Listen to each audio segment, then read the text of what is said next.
नमस्कार। विज्ञान पत्रिका के इस अंक में आप सभी का स्वागत है। स्लीप एपनिया का विज्ञान, कारण और निवारक उपाय, इस विषय पर सुनिए परिचर्चा। विशेषज्ञ हैं डॉक्टर प्रियंका कपूर, जामिया मिलिया इस्लामिया, और doctor Siddharth Raj Yadav, associate professor, pulmonary critical care और स्लीप मेडिसिन विभाग, VPCI, Vallabh Bhai Patel chest institute, Delhi विश्वविद्यालय से। विज्ञान पत्रिका के इस अंक में हम चर्चा करेंगे स्लीप एपनिया। स्लीप एपनिया का क्या कारण है, इसका क्या विज्ञान है और इसके कुछ निवारक उपाय हैं, वो क्या हैं, किस तरह की सावधानी बरतनी चाहिए और अंत में अगर इलाज की ज़रूरत है तो वो किस तरह का हो सकता है। इन सब बातों पर चर्चा करने के लिए आज हमारे साथ आकाशवाणी के स्टूडियो में उपस्थित हैं डॉक्टर प्रियंका कपूर। आप प्रोफेसर और प्रभारी हैं ऑर्थोडोंटिक्स विभाग, दंत चिकित्सा संकाय, जामिया मिलिया इस्लामिया में, और डॉक्टर सिद्धार्थ राज यादव, आप एसोसिएट प्रोफेसर हैं दिल्ली विश्वविद्यालय के वल्लभ भाई पटेल चेस्ट इंस्टीट्यूट के क्रिटिकल केयर और स्लीप मेडिसिन विभाग में। आप दोनों का आकाशवाणी के स्टूडियो में स्वागत है। आपके माध्यम से हम अपने सुनने वालों को बताना चाहेंगे कि ये जो स्लीप एपनिया है, ये क्या एक स्वास्थ्य समस्या है? अगर ये समस्या है तो इसका क्या कारण है और इसमें लोगों को किस तरह से पता लगे कि ये एक समस्या है?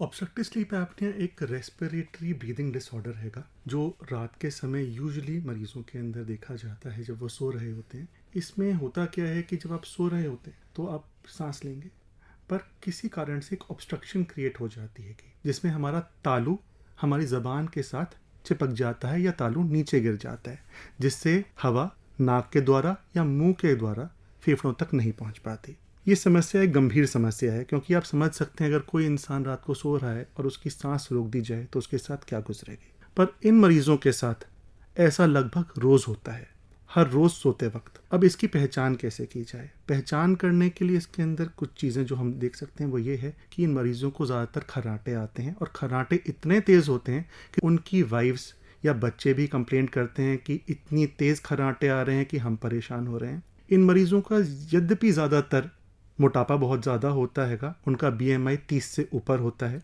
ऐसे मरीज़ ये भी बताते हैं कि सुबह के वक्त जब वो उठते हैं तो नींद पूरी होती नहीं है, सर में थोड़ा दर्द रहता है। कई बार इन मरीज़ों के अंदर हाई ब्लड प्रेशर, दिल की बीमारियां, डायबिटीज़ साथ में होती हैं। रात को कई बार ये मरीज़ ये भी कंप्लेंट करते हैं कि हमें बार बार पेशाब करने के लिए उठना पड़ता है। और इम्पॉर्टेंट बात ये है कि अगर ऐसा कई हफ्तों तक लगातार हो रहा है कि रात को बार बार पेशाब जाना पड़ रहा है और 2 से ज़्यादा बार जाना पड़ रहा है और साथ में खर्राटे भी हैं, तो हमें एक बार अपने चिकित्सक से मिलना चाहिए। शरीर का अपना विज्ञान है। आपने बताया कि इसमें सांस लेने में दिक्कत आ जाती है जब तालू और ये जिह्वा या मुंह ऐसे जबड़ों से चिपकता है। डॉक्टर प्रियंका, आप एक दंत विशेषज्ञ हैं, इसमें जो स्लीप एपनिया है आप क्या देखती हैं कि ये जो कारण है, जैसा कि डॉक्टर साहब ने बताया, इसमें किस तरह से बॉडी की संरचना में कुछ इस तरह की बात आती है या जबड़ों की संरचना में कि इस तरह के अवरोध पैदा होते हैं सांस लेते समय? बहुत अच्छे से डॉक्टर सिद्धार्थ ने बताया है कि जब एडल्ट्स होते हैं उनमें हम जब ये स्लीप एपनिया देखते हैं तो क्या क्या सिम्टम्स मिलते हैं। पर जैसे आपने बोला कि जब जबड़ों की संरचना हो रही होती है, जैसे कि बच्चा जब बड़ा हो रहा होता है, उसी टाइम पे ऑर्थोडोंटिस्ट को अगर आप दिखाएंगे तो वो बता देगा कि ऊपर का जबड़ा या नीचे का जबड़ा सही से बढ़ नहीं रहा है। अगर वो नहीं बढ़ेगा तो पीछे का जो एयरवे है वो छोटा हो जाता है, तो उसमें उतना कैपेसिटी नहीं रहता वो एयर पास करने का। तो वो बच्चे ही आपको बहुत ज़्यादा खर्राटे लेते दिखाई देंगे। बहुत बार ऐसे दिखाई देगा कि उनके जो स्कूल में टीचर्स कंप्लेन कर रही हैं कि इनका ध्यान नहीं लग रहा है पढ़ाई में, ये बिल्कुल भी वहाँ पे अटेंटिव नहीं है, इनके ग्रेड्स फॉल कर रहे हैं, या वो एक जगह पे ठीक से बैठ ही नहीं पाते हैं, बार बार कुछ ना कुछ छेड़ते रहते हैं। और जैसे इन्होंने बताया कि पेशाब मतलब 2 बार अगर आ रहा है, 2 से ज़्यादा बार आ रहा है, तो एडल्ट्स में उसको स्लीप एपनिया का खतरा हो सकता है। बच्चों में बहुत बार 14-15 साल तक भी ऐसा देखा गया है कि वो रात को बेड गीला करता है और शर्म के मारे ना वो खुद बताता है ना पेरेंट्स बताते हैं, पर ये भी बहुत बार रिलेटेड है ऑब्स्ट्रक्टिव स्लीप एपनिया से। इसलिए हमें ये बहुत ज़रूरी है कि जब बच्चा बड़ा ही हो रहा होता है तभी हम जाके एटलीस्ट एक बार डॉक्टर से ज़रूर परामर्श करें। इससे परामर्श करने की ज़रूरी बात ये भी है कि कई बार ये बीमारी इतनी गंभीर है कि अगर नींद पूरी ना हो हमारी और सुबह के वक्त अगर हम पूरी तरह से अटेंटिव नहीं हैं तो गाड़ी चलाते वक्त, मोटरसाइकिल चलाते वक्त एक्सीडेंट्स भी हो सकते हैं। और स्पेशली उन लोगों में जो हाई रिस्क जॉब्स पे हैं, जैसे पायलट्स हो गए, टैक्सी ड्राइवर्स हो गए, लोकोमोटिव ट्रेन ड्राइवर्स हो गए हमारे, उन सब के अंदर भी इसके लिए देखना चाहिए कि अगर उनके साथ ये समस्या है तो उनकी जान तो है ही खतरे में, पर अनेक लोग जो उनके साथ जुड़े हुए हैं उनकी भी जान खतरे में। एक्चुअली इसी से रिलेटेड हमें ये भी करना चाहिए कि लाइसेंसिंग अथॉरिटीज़ को ज़रूर बोलना चाहिए कि लाइसेंस देने से पहले ट्रक ड्राइवर्स वगैरह सबको आप एक बार स्लीप एपनिया का टेस्ट ज़रूर करवाएं, क्योंकि अल्टीमेटली 2 से 4% तो रोड ट्रैफिक एक्सीडेंट्स का बढ़ोतरी होती ही है अगर इसमें ऑब्स्ट्रक्टिव स्लीप एपनिया है तो। डॉक्टर प्रियंका, किस तरह के टेस्ट से पता लग सकता है कि ये स्लीप एपनिया ही है या कोई और कारण है? आई थिंक शुरू में तो हम एक सिंपल क्वेश्चनेयर टेस्टिंग भी कर सकते हैं। कोई स्टैंडर्डाइज क्वेश्चनेयर्स हैं, ऐसे हमने एक मोबाइल एप्लीकेशन भी बनाई थी, मतलब नॉन कमर्शियल है, तो वो सारे जो क्वेश्चनेयर्स हैं वो बहुत इजीली एप्लीकेबल है। मतलब वो आप कहीं भी अप्लाई कर सकते हो, स्कूल के बच्चों में कर सकते हो, पेशेंट्स में कर सकते हो, एडल्ट्स में कर सकते हो, उनके ऑफिसेज में जाके कर सकते हो। वो सिर्फ क्वेश्चनेयर्स हैं। उससे ये पता चल सकता है कि ये पेशेंट रिस्क पे है कि नहीं। अगर वो रिस्क पे निकलता है तो फिर डॉक्टर सिद्धार्थ बेटर बता पाएंगे कि पॉलीसोमनोग्राफी जो टेस्ट है वो फिर इंडिकेटिव टेस्ट है कि उसको माइल्ड, मॉडरेट, सिवियर क्या एपनिया इंडेक्स है। जांच में जाने से पहले, जो कि हमारे श्रोता हैंगे दूर दूर तक बैठे हुए हैं, तो हर कोई तो स्लीप मेडिसिन डॉक्टर के पास आके मिल नहीं सकता। एक बड़ा सिंपल सा टेस्ट है जिसे बोलते हैं stop bank test. So stop bank questionnaire के अंदर हर शब्द का एक अर्थ है। सबसे पहले एस से स्नोरिंग, कि आप खर्राटे लेते हैं या नहीं। अगर पेशेंट खुद नहीं बताता तो उसके घर के लोग बता सकते हैं। दूसरा होता है टी, मतलब टायर्डनेस, क्या सुबह उठने के बाद आप टायर्ड महसूस कर रहे हैं, थकावट महसूस करते हैं, आपको बिल्कुल रिफ्रेश्ड फील नहीं होता। अगर पेशेंट बोलता है हाँ तो उसे भी ऐड कर देंगे। फिर उसके बाद आता है ओ, मतलब ऑब्जर्व्ड एपनिया। कई बार पेशेंट के घर वाले बताते हैं कि रात को सोते सोते ये खर्राटे ले रहे होते हैं, अचानक खर्राटे रुकते हैं, घबरा के चौंक के हिलते हैं और फिर खर्राटे दोबारा शुरू हो जाते हैं। या कई बार पेशेंट ये बोलता है कि ऐसा लगता है कि कोई छाती में बैठा हुआ और मैं चौंक के उठ जाता हूँ। फिर आता है पी से प्रेशर, मतलब ब्लड प्रेशर, क्या ब्लड प्रेशर है या नहीं। फिर आता है BMI। BMI नापने का तरीका बड़ा सिंपल है। अपनी हाइट पता होनी चाहिए और अपना वेट पता होना चाहिए, और अपनी मोबाइल एप्लीकेशन से अपना वेट निकाल सकते हैं। अगर BMI आपकी 30 से ऊपर है तो उसे भी ऐड करना पड़ेगा स्कोरिंग में। फिर आता है एज। एज एक इम्पॉर्टेंट फैक्टर है।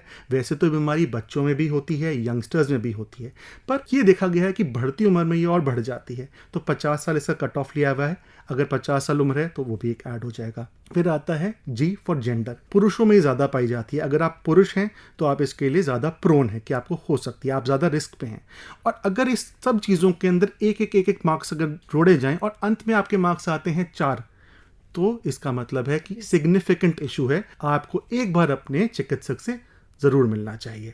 और एक और बात जोड़ दूं इसके अंदर कि कॉलर साइज़ ही काफ़ी कुछ बता देता है। अगर आपका कॉलर साइज़ 42 से ऊपर चला गया है पुरुषों में और महिलाओं के अंदर 40 से ऊपर जा रहा है, तो भी आप इसके लिए प्रोन हो सकते हैं अगर आप खर्राटे लेते हैं और साथ में ये फीचर्स हैं। डॉक्टर सिद्धार्थ, आपने बहुत अच्छे से बताया। अब जब चेतावनी संकेत हैं और स्वाभाविक है कि ये एक समस्या है, इसका इलाज होगा, तो इसका इलाज किस तरह से हो सकता है? और जैसे कि अन्य सारी स्वास्थ्य समस्याओं में नए नए अनुसंधानों की बात होती है, नए नए टेस्ट आते हैं, तो ये स्लीप एपनिया के लिए ये क्या है? ये सब टेस्ट तो एक ही इंडिकेटिव, जो गोल्ड स्टैंडर्ड बोलेंगे वो तो पॉलीसोमनोग्राफी ही है। मैं ये भी ज़रूर ऐड करना चाहूँगी कि कुछ डेंटल सिम्टम्स भी हैं जो आपको देखने चाहिए। जैसे आपने ही बात करी कि अगर क्राउडिंग है, मतलब बहुत आगे पीछे हैं दांत, उससे हमारा टंग स्पेस जो होता है वो कम हो जाता है। तो टंग ना पीछे फॉल बैक कर जाती है, पीछे चली जाती है, तो वो एयरवे को और कंप्रेस कर देती है। वो भी एक रीज़न हो सकता है। फिर कई लोगों में आप देखेंगे कि दांत आधे आधे घिस गए हैं। कैसे घिस गए? क्योंकि वो रात को पूरे टाइम दांत किटकिटा रहे हैं। तो इसका भी एक बहुत स्ट्रॉन्ग एसोसिएशन है कि वो स्लीप एपनिया का मरीज हो सकता है। तो बहुत सारे डेंटल फीचर्स हैं। प्लस कई बच्चे जो है वो कहते हैं कि मेरे रैबिट टीथ है, मेरे ऊपर के ही दांत सारे दिखे जा रहे हैं। उससे ये भी हमें पता चलता है कि नीचे का जबड़ा हो सकता है पीछे हो। तो ये सारी छोटी छोटी चीज़ें हैं, अगर हम अपने आसपास ही देखें तो हमें पता चल जाएगा। आपने बात करी नए अनुसंधान और ट्रीटमेंट्स की, तो उसमें जो है मेजरली तो वो स्लीप स्पेशलिस्ट डील करते हैं कि अगर बहुत सिवियर हो गया तो कोई और कुछ नहीं कर सकते। कई बार सर्जरीज भी करनी पड़ती हैं, कई बार CPAP, BiPAP, वो डॉक्टर सिद्धार्थ बेटर बता पाएंगे। पर कुछ अप्लायंसेज ऐसे हैं जो हम दे सकते हैं माइल्ड और मॉडरेट केसेस में। उसमें आप नीचे का जबड़ा थोड़ा आगे ला सकते हैं, ऊपर का जबड़ा थोड़ा बड़ा कर सकते हैं, टंग को हम थोड़ा आगे ला के रोक सकते हैं। तो ऐसे बहुत सारे अप्लायंसेस हैं जो आप ऑर्थोडोंटिक क्लिनिक में दे सकते हो, पर ओवर द काउंटर नहीं, बिल्कुल भी नहीं। जो आपको अमेज़ॉन से या कहीं किसी भी और साइट से मिल रहा है वो नहीं, पर आप जाइए, डॉक्टर से मिलिए, वो असेस करेंगे कि कौन से जबड़े में ये लगना है, कितना लगना है, उसका पूरा टाइट्रेशन होके और तब वो लगाया जाता है। तो वही सही अप्लायंस होता है। टेस्ट के बारे में अपने श्रोताओं को मैं ये भी बताना चाहूँगा कि इसका गोल्ड स्टैंडर्ड टेस्ट जो है वो है पॉलीसोनोग्राफी, और आम भाषा के अंदर इसे स्लीप स्टडी भी बोल दिया जाता है। पर सबसे महत्वपूर्ण बात यह है कि स्लीप स्टडी कहाँ होनी चाहिए, कैसे होनी चाहिए। स्लीप स्टडी जहाँ तक संभव हो अस्पताल के अंदर या एक स्लीप स्पेशलिस्ट के क्लिनिक के अंदर होनी चाहिए। और ये जो स्लीप स्टडी हो, इस दौरान ये नहीं कि मरीज अकेला लेटा हुआ है, ये एक ऑब्जर्व्ड स्लीप स्टडी होनी चाहिए कि क्लिनिशियन या फिर टेक्नीशियन उसको देख भी रहा है कि क्या चल रहा है। पहली रात को जो हम स्लीप स्टडी करते हैं उसे हम बोलते हैं डायग्नोस्टिक स्लीप स्टडी, कि पहली रात को हम डायग्नोज कर रहे हैं। ये बड़ी इंपॉर्टेंट है और बहुत ज़रूरी भी है। और इसमें इंपॉर्टेंट बात यह है कि इसके अंदर जो रिपोर्ट आप लें वो रिपोर्ट आपको मार्क करके डॉक्टर या स्लीप टेक्नीशियन ही दे। कंप्यूटर रिपोर्टेड जिन रिपोर्ट्स कई बार लोग ले लेते हैं और हमारे पास आते हैं, उनके अंदर रिजल्ट्स ठीक नहीं होते। तो एक सही तरीके से रिपोर्ट मिली हो, डॉक्टर से सर्टिफाइड या साइंड रिपोर्ट हो, वही लेने की कोशिश करें और ज़्यादातर हो सके तो हॉस्पिटल के अंदर ही अपनी स्लीप स्टडी कराएं। दूसरी बात आती है कि पहली रात के बाद दूसरी रात होती है कि जब हम टाइट्रेशन करते हैं, क्योंकि इसका इलाज जो हम लोग देते हैं अपनी स्लीप क्लिनिक्स में या फिर मैं जो देता हूं वो हम देते हैं CPAP या BiPAP। इसके अंदर क्या होता है, एक तरीका, एक प्रणाली इस प्रकार की है कि इस मशीन द्वारा तेज फ्लो से प्रेशराइज्ड हवा फेंकी जाती है, जिससे कि आपके ऊपर का जो एयरवे होता है उसके अंदर एक स्प्लिंटिंग इफेक्ट आ जाए, जिससे जो रास्ता बंद है वो खुल जाए और हवा आराम से आ जा पाए, जिससे नाक से या मुंह से जैसे भी आप श्वास लें। तो ये इसका मुख्य इलाज है जो हमारे पास है। पर कई बार कुछ कॉम्प्लेक्स रोग भी हो जाते हैं स्लीप एपनिया के साथ, जैसे ओबेसिटी हाइपोवेंटिलेशन सिंड्रोम, जो ओबीज लोगों में मिलता है। बढ़ती हुए मतलब इन लोगों का वजन बहुत ज़्यादा होता है, BMI 30 से ऊपर होती है, और जब इनका ब्लड टेस्ट किया जाता है तो कार्बन डाइऑक्साइड की मात्रा भी बढ़ी हुई होती है। तो ऐसे लोगों के अंदर हमें BiPAP मशीन की ज़रूरत होती है। कुछ पेशेंट जो COPD के होते हैं, क्रोनिक ऑब्स्ट्रक्टिव पल्मोनरी डिजीज़ वाले, उनके अंदर भी वैसे हो जाता है, उनके अंदर भी हमको BiPAP मशीन की ज़रूरत पड़ती है। तो मशीन का चयन भी स्लीप स्पेशलिस्ट द्वारा किया जाना चाहिए और आपको सही मशीन मिले, ये बहुत जरूरी है। खाली CPAP लगाने से इलाज नहीं होगा। जागरूकता की भी जरूरत है कि वो उसके लिए एक सावधानी जानने के लिए, आगे बढ़ने से समस्या को रोकने के लिए विशेषज्ञों से संपर्क करें। तो जागरूकता की जब हम बात करते हैं, जिससे प्रिवेंटिव मेजर्स की आपने चर्चा की, उसमें सबसे है कि एक वैज्ञानिक जागरूकता समस्या के प्रति। और जब हम वैज्ञानिक जागरूकता की बात करते हैं तो कारण के साथ निदान की भी बात होती है और उस समस्या को रोकने की बात भी होती है। तो जागरूकता अभियान आप लोग किस तरह से करते हैं और इसका क्या महत्व देखते हैं आप? तो जागरूकता के लिए देखिए, हम तो ये ज़रूर चाहेंगे कि हम ज़्यादा से ज़्यादा लोगों को एजुकेट कर पाएँ। और एक हॉस्पिटल में होते हुए जितने पेशेंट्स हमारे यहाँ आते हैं उनको तो हम करते ही हैं, पर हम बहुत जगह जाते हैं लेक्चर्स लेने, वर्कशॉप्स लेने, जिसमें कि इसके सारे जो सिम्टम्स हैं वो सब कुछ हम अवेयर करवाते हैं, जनरल पब्लिक को भी अवेयर करवाते हैं। मेरी राय ये रहेगी कि अगर गवर्नमेंट इसके ऊपर ध्यान दे तो जैसे बाकी हेल्थ प्रोग्राम्स चल रहे हैं, ऐसे ही कोई ना कोई प्रोग्राम शुरू होना चाहिए स्लीप हेल्थ प्रोग्राम के नाम से, जिसके अंदर डॉक्टर्स भी, टेक्नीशियंस भी ट्रेंड हो पाएं और सही उचित इलाज ना खाली शहरों में, हमारे गांव तक पहुंच पाए जहां असली भारत बसता है। और इसमें मुझे लगता है कि योगा का भी बहुत बड़ा रोल है। अगर हम इसको बहुत ही वाइड स्प्रेड स्केल पे करना चाहते हैं तो डेफिनेटली गवर्नमेंट के थ्रू ही हमें जाना पड़ेगा कि इसके रोल में हम योगा का रोल भी डालें, कि किस तरह से प्रिवेंशन पे हमें ज़्यादा जोर देना है। हम पहुँचे ही क्यों वहाँ तक, हम प्रिवेंशन पे ही क्यों ना पहले। प्रिवेंशन तो बहुत ज़रूरी है ही है, और साथ ही साथ ऐसे मरीजों को अपना वजन नियंत्रित करना बड़ा ज़रूरी है।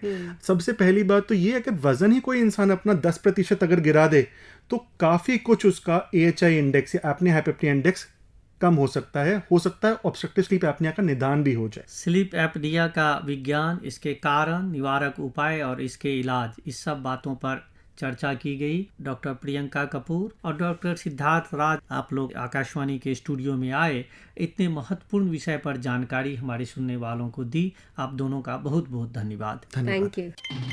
इसी के साथ विज्ञान पत्रिका का ये अंक संपन्न होता है। वाचन स्वर नीलम मलकानिया और प्रस्तुतकर्ता थे दिलीप झा।